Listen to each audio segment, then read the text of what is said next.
जयराम महतो रिजवान को दगा के लिए याद नहीं करेगा। मैं रिजवान भाई को संघर्ष के लिए याद करूंगा। बाकी वो जहां रहे खुशहाल रहे। बस एक टीस रह गई, एक मलाल रह गया कि जाना ही था, छोड़ना ही था तो नॉमिनेशन से पहले छोड़ देते। मैं किस पे विश्वास करूं? जयराम महतो छोटी सी आयु में बहुत कुछ सहा है, आगे भी सह ले। अपने नम आंखों को छुपाकर वो मुस्कुरा के बात कर लेगा, लेकिन रिजवान क्रांतिकारी को बद्दुआ नहीं देगा। दो क्रांतिकारी, एक रिजवान और दूसरा जयराम, कहने वाले साथ में डायलॉग मारने वाले दोस्त आपको दगा देके चले गए और ऐसे समय में दगा देके चले गए जहाँ से जयराम अकेले आंसू भी रोएगा तो उसका दिल नहीं भर सकता। आपने सही कहा। बगोदर सीट को मैंने उनको प्रीफर किया था, इसलिए चूंकि वो उन्होंने एक साल तैयारी किया था बगोदर से। जब वो JKMM बनाए थे उस समय वो बगोदर से ही तैयारी कर रहे थे। फिर अचानक पता नहीं उनको कहाँ से ये आइडिया आया या फिर किन लोगों ने उनको हिंट किया कि वो कांडे चुनाव लड़ेंगे, हॉट सीट लड़ेंगे जहाँ मुख्यमंत्री के अर्धांगिनी हो, राज्य लेवल पे। हाँ, उन्होंने ही मुझे कहा था। मैं कांडे के लिए कैसे सोच सकता हूँ कि इसका मुस्लिम में पकड़ नहीं था। महतो लोग ही, जयराम महतो जैसे लोग और कुर्मी समुदाय के लोग ही इनको बड़ा नेता बना दिया। ये सत्य से नकार नहीं सकते हैं। अगर जाना ही था तो नॉमिनेशन से पहले चले जाते। ये तो वही कहानी हुई ना अनिल भाई कि आपने शादी का कार्ड छपवा दिया है और निकल गए।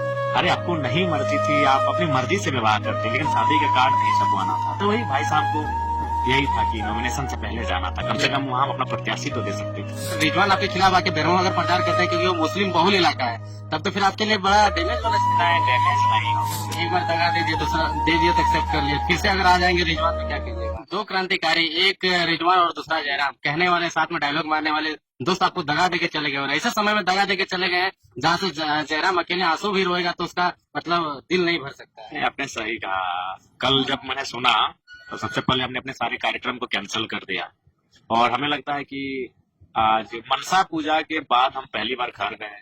अपने सारे साथियों को जो फोर व्हीलर में गए थे, फोर व्हीलर को हम आधे रास्ते से घुमा दिए। हम घर से बाइक मंगाए, बुलेट। हम बोले नहीं, आज किसी के साथ हम नहीं जाएंगे, आप लोग अपना घर चले जाइए। और सही बात है, हम बुलेट मंगाए, बुलेट में बैठ के घर गए, कमरे को बंद किए और आंखें गिली थी। इसलिए गिली थी कि सवाल यही है कि आज मैंने अपने शरीर को गला दिया। मैं किस पे विश्वास करूं? आज ही रिजवान दा, हालांकि उनको मैं फिर यही कहूंगा कि मैं उनको दगाबाजी के लिए याद नहीं करूंगा, मैं उनको संघर्ष के लिए याद करूंगा। उन्होंने संघर्ष किया है। आज मुझे भी वो दिन याद आता है कि जब मैं वो तेतुलमारी के अपने मोहलेडी गांव में थे। पहली बार आज से 2.5 साल नहीं, लगभग 2.25 साल पहले, उससे भी ज्यादा, 2-3 महीना कम कही कि 3 साल पहले मैंने उनको कॉल किया और उनको मैं अपने मामा घर लेके आया। क्योंकि उस समय हम लोग को मीडिया कवरेज नहीं करती थी। उस समय जितेंद्र ब्लॉग थे और रोहित ब्लॉग थे, उसके अलावा कोई ऐसा अभिषेक राजकुमार मंडल जी थे कभी कभी, और राहुल मोदक जी थे। उसके अलावा बहुत कम ही ऐसे चैनल थे जो हम लोग को दिखाते थे। तो मैंने, मेरा पेज का चैनल वो ठीक ठाक चलता था, अच्छा व्यूअर्स था। कोई भी हम स्टेटमेंट देते वो लगभग 1 लाख, 1.5 लाख, 2 लाख तक एक दिन में पहुंच जाता था। तो पहली बार उनको हम मामा घर बुलाए। हम मामा घर में रहते थे, मामा घर का नाम आमडी है। रिजवान भाई को खाटी पे बैठाए और उसका हम शीर्षक भी दिए थे कि खाटी में बैठकर खाटी मुसलमान को सुनिए 1932 की खतियान पे। वो मेरा पेज था, वो चैनल भी नहीं था। उससे पहले तक रिजवान जी को किसी चैनल ने भी कवरेज नहीं किया था। मैंने खुद उनको अपने पेज पे लाए कि रिजवान भाई आप बोलिए। तो फिर उन्होंने बोले और वो वीडियो हमको लगता है एट ए टाइम 80,000 व्यूअर्स ने देखा और समय आते थे शायद लाखों पार हो गया था। तो मैंने उनको स्वयं निमंत्रण दिया था कि इस आंदोलन में आप मेरे साथ चलिए। वो चले, बहुत अच्छा चले। बीच में फिर वो अपना JKMM कुछ बनाए। हाँ, उसके बाद उन्होंने अपने समुदाय को गोलबंद किया और फिर वो हमारे साथ आए। बकायदा हम भी उनको लेकर आए। तो उस समय भी तो कटे हुए नजर आ रहे थे जब JKMM बनाए, उस समय भी आपने मर्ज कर दिया। हाँ, वो उस समय भी। उसके बाद हमने उनको लाया और यही कहा कि लोकसभा के चुनाव में आप हमारे लिए मेहनत कीजिए, विधानसभा का चुनाव आप तो लड़ेंगे ही लड़ेंगे। और बकायदा विधानसभा का चुनाव उन्होंने बगोदर सीट को मैंने उनको प्रीफर किया था, इसलिए चूंकि वो उन्होंने एक साल तैयारी किया था बगोदर से। जब वो JKMM बनाए थे उस समय वो बगोदर से ही तैयारी कर रहे थे।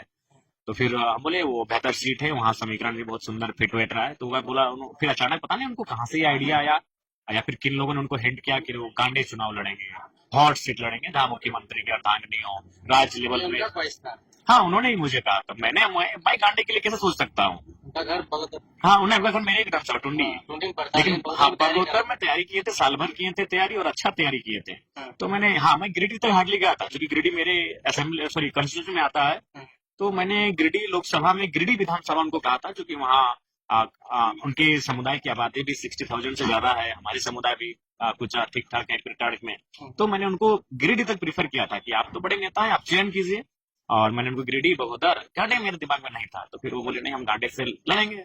तो फिर डिस्कस हुआ, तो हाँ एक मजाक मजाक में ये हुआ कि आप तो कुछ लोगों ने कहा कि अब तुम तोर से बोलो चुनाव भर तो नेता रहो, कैसे ना तो लड़ डाले मंत्री जी से, हम मुख्यमंत्री का अर्धांगिनी से। तो हम बोले ठीक है आप लड़िए। तो फिर वो वहां गए। उसके बाद जो भी था बस इतना ही कहेंगे, जहां भी रहो दोस्त खुशहाल रहना, सलामत रहना, अच्छे से रहना।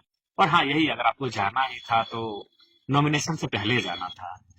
मतलब वो पार्टी के लिए डैमेज कर दिया। हाँ बिल्कुल, उनको नहीं बुरा कहेंगे, मेहनत किए हैं इतना। जयराम महतो इस छोटी सी आयु में बहुत कुछ सहा है, आगे भी सह लेगा। अपने अपने नम आंखों को छुपाकर वो मुस्कुरा के बात कर लेगा, लेकिन रजवान क्रांतिकारी को बददुआ नहीं देगा। लोग कहते हैं कि इसका मुस्लिम में पकड़ नहीं था, महतो लोग ही, जयराम महतो जैसे लोग और कुर्मी समुदाय के लोग ही इनको बड़ा नेता बना दिया। ये सत्य है, ये भी सच्चाई है, इसमें आप नकार नहीं सकते हैं। क्योंकि आज उनको जो भी उनके व्यूअर्स भी हैं वो मैक्सिमम जो है हमारे समुदाय से ही है। उन्होंने जिन मंचों पे संबोधन किया है वो हमारे समुदाय की भीड़ थी। ये सत्य है, सत्य से नकार नहीं सकते हैं। लेकिन अंततः यही कहेंगे अगर जाना ही था तो नॉमिनेशन से पहले चले जाते। ये तो वही कहानी हुई ना अनिल भाई कि आपने शादी का कार्ड छपवा दिया है और निकल गए।